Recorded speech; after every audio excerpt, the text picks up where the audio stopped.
peace and tranquility here on the banks of the River Collie on this fine June afternoon is a far cry from what happened here 35 years ago.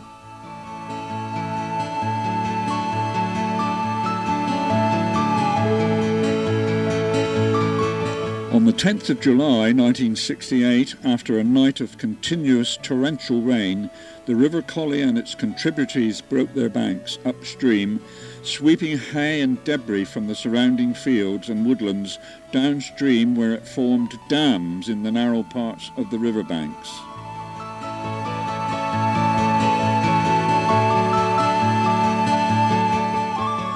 This eventually gave way under the tremendous pressure, sending a tidal wave down towards Colyton, reaching levels never known before.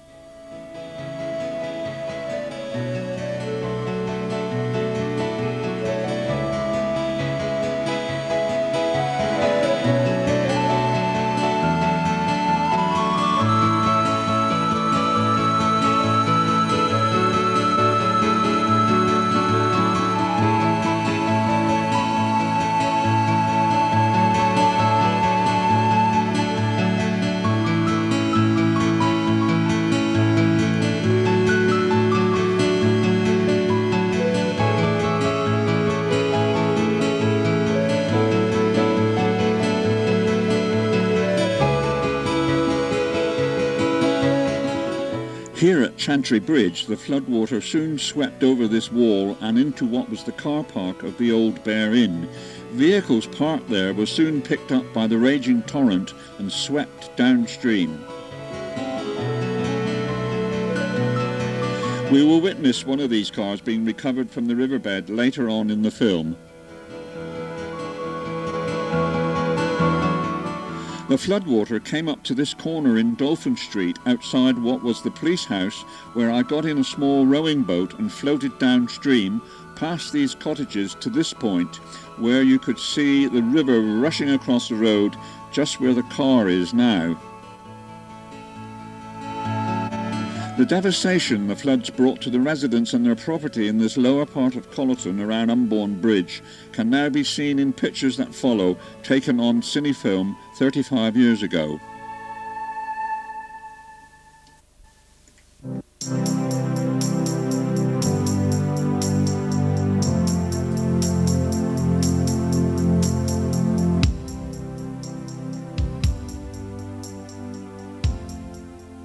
These pictures were taken the morning after around the property of my late in-laws Dan and Winnie Weston and their neighbours Edgar and Mrs. White.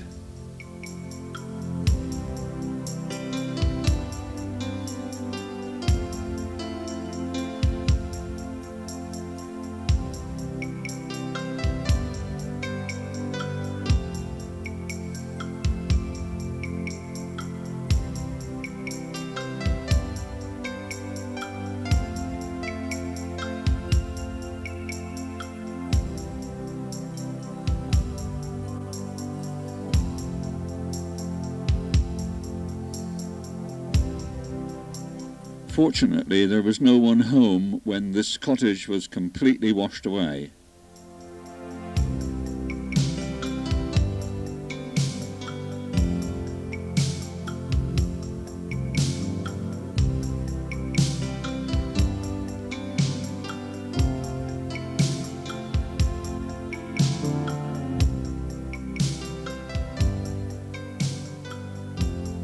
It stood on ground which is now, of course, the Jubilee Gardens at Umborne Bridge. This large pool of water arrived and we didn't quite know how deep it was. We never got to know how deep it was.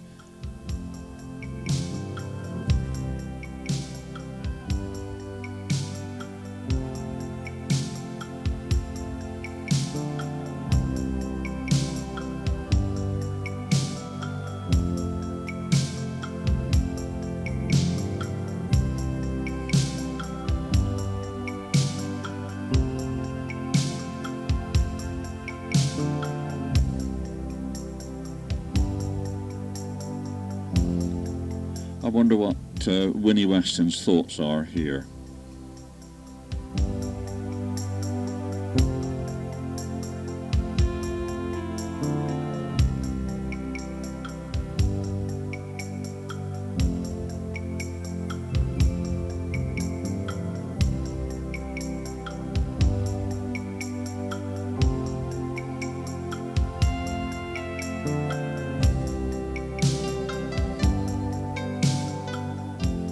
Dan arrives to assess the scene. I wonder what his thoughts are.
Well, this little radio survived. After a washdown and a new battery, it performed quite well.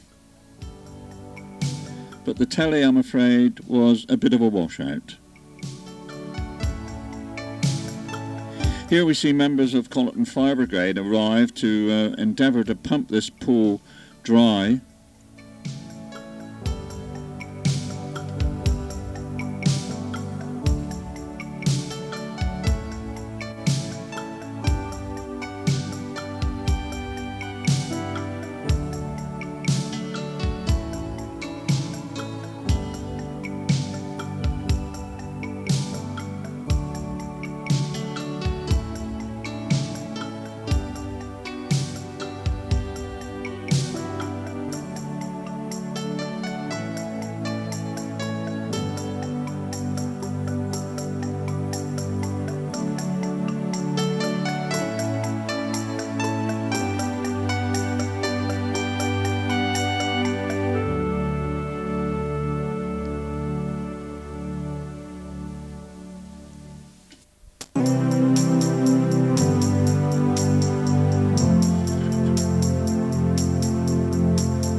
Well, here we see a measure on the wall which indicates how high the water actually came around that house.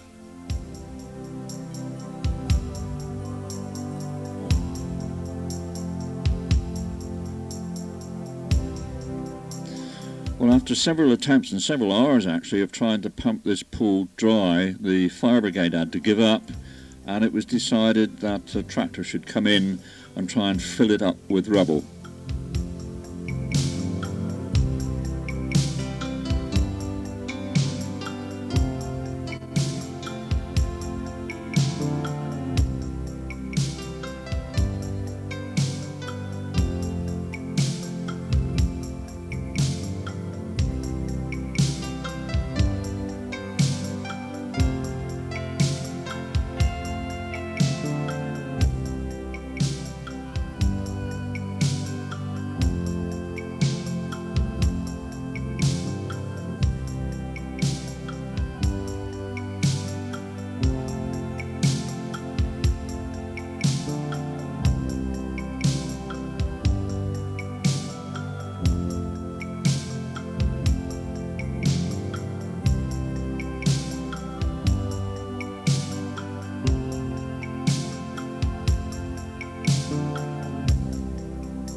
We were very fortunate that there was no human loss of life or injury, but I'm afraid this poor animal was less fortunate.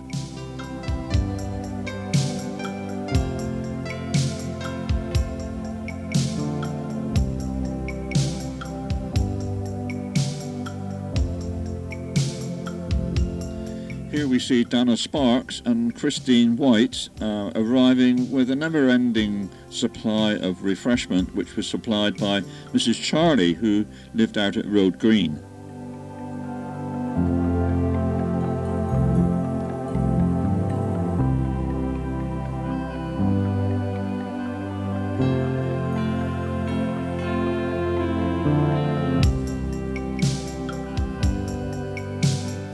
Well, this huge pond was eventually filled in, and it took tons and tons of rubble to do it. We never ever found how deep it was.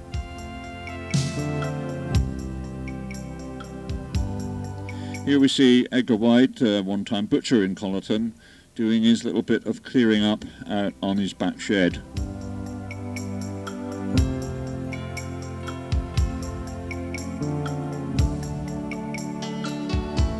A very well-known Colyton character, Arthur Coppin, he was a one-time gardener for the Colcombe Castle, tends to the garden here at Weirwell, and he had it back in trim in no time at all.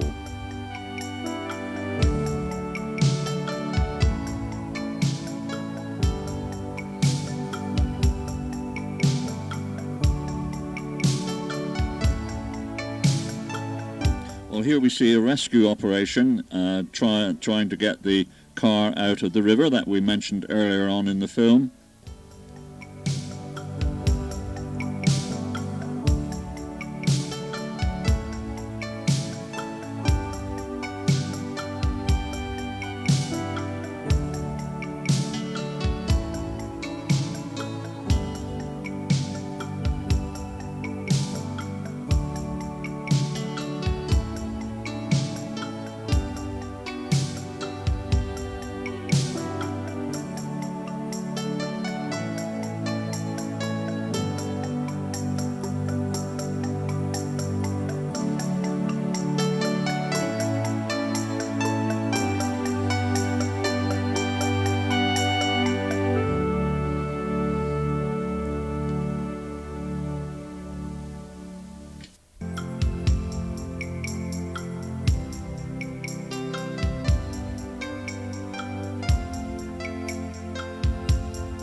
Being very reluctant to come away from its watery grave, it was eventually hauled up the bank to safety.